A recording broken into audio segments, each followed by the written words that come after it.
в предстоящият 50-ти парламент, както аз лично, така и моите съмишленици и колеги от Възраждане, смятаме да се борим и да провеждаме политики, които да стигнат директно до обикновения, до нормалния гражданин.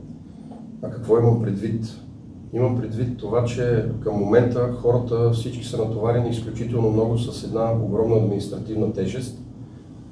И като член на Комисията по земеделие и храни, лично аз поемам ангажимент, че ние от Възраждане ще се движим в посока тази административна тежест да бъде намалена. Ще дам само няколко примера.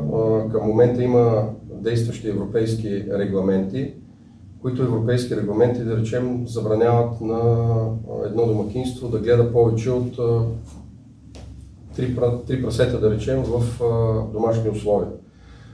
Съответно има ограничения както и за дребни преживни животни, за едри преживни животни, за кокошки и така нататък.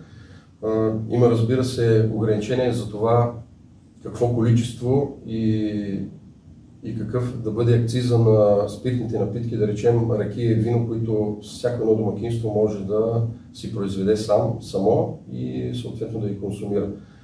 Нашата идея тук е да намалим тази административна тежест, защото не виждаме абсолютно никакъв смисъл да заставяме хората да си купуват от магазина храната, при положение, че те могат сами да си я произведат.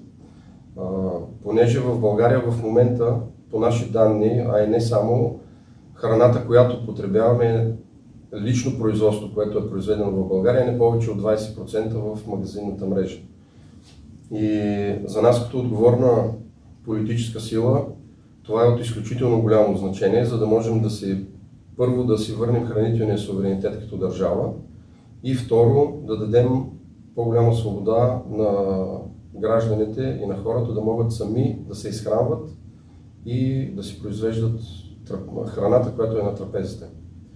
Това ще бъде една от основните теми, които лично аз ще засегна и с които лично аз ще се боря. Като имам предвид как смятам да го постигнем това нещо. Ние така или иначе искаме предоговаряне на условията с Европейски съюз. И смятам, че това не е никак невъзможно. Напротив, въпросът е да има политическа воля и